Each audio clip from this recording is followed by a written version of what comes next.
So while I'm waiting for the Dawn of War Definitive Edition to download, I figured I'd talk about another hobby of mine. I'm not just a Warhammer nerd, I'm also a firearm enthusiast and a knife nerd. It goes back a long time to being a martial arts as a kid. And I gotta say, my childhood hobbies definitely influenced my later ones. Army men led to Warhammer, martial arts led to knives and firearms, and I guess also to being a cop in a way too, but whatever. So I figure I'd start with two of the knives I used to carry on patrol when I was still a cop. You might look at these and go, Dear God, why? But there's a reason. First, we're going to start with the Kaiser Klecker Tonto. This thing is a monster. It is a big ol' hunk of S35 VN that I bought in a closeout sale for about $80 in 2016. Again, huge, overbuilt, absolutely bomb-proof, and I gotta say, for a patrol knife, it served me very well.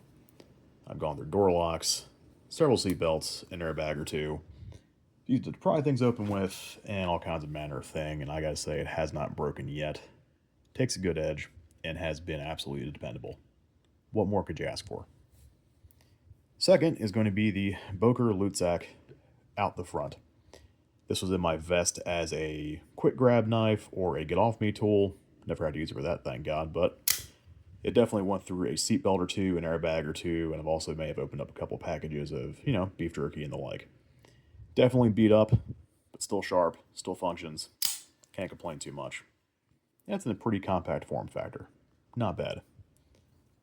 Those of you wondering, we used to wear the Safariland vests, and it fits very well in the comm pocket right above the right side swoop for your arms to go through.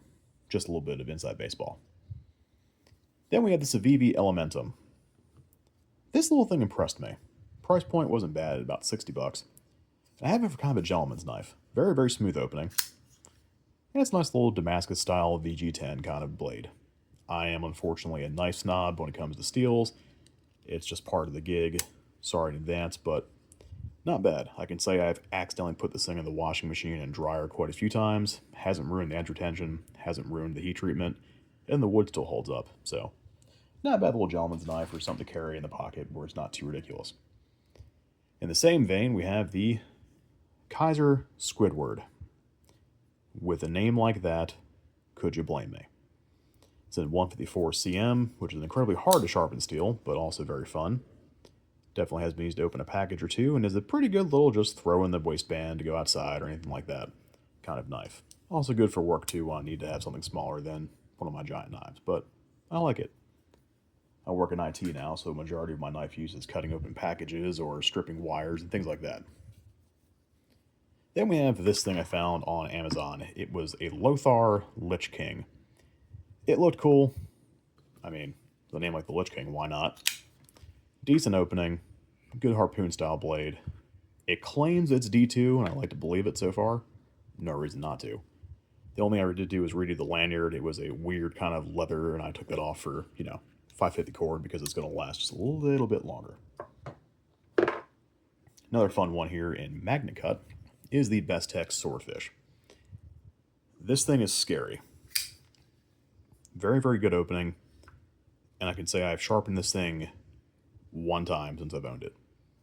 I've rehoned it 3 or 4 times, and that MagnaCut steel is ridiculous. For those of you wondering, the hype is real.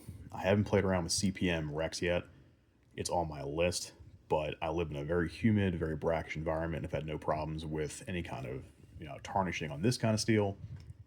It's held an edge through absolutely everything. Color me impressed. Definitely an understatement. I also have a Columbia River Razel that I got when I used to work at a pawn shop part-time. This thing's just neat. If I can still get it open, there we go. It's just neat.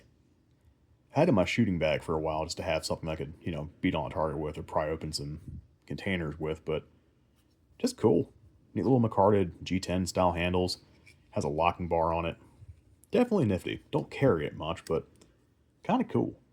I had to pause for a moment because I forgot one that I accidentally left in a pair of pants, but this little guy is the Kershaw mixtape. I'm actually very impressed by it. It's 8 CR13 MOV steel, which is, some folks would say is just fancier AUS 8, some folks say is just absolutely junk steel, but 16 bucks.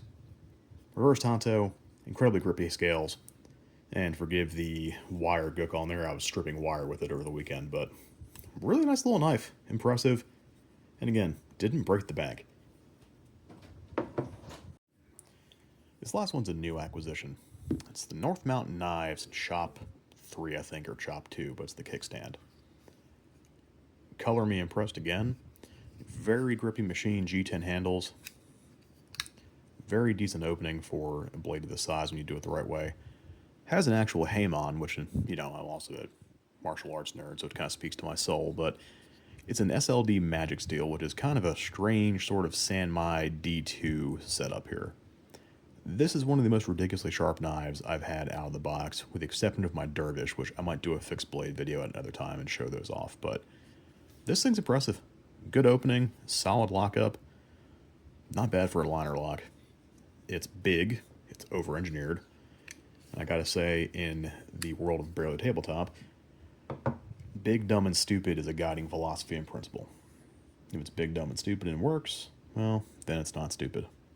That's the important part. So hopefully some of the autism here has been educational for some, and in the future, if you ever decide to buy a pocket knife for whatever reason, look at a couple things. This is just some free advice.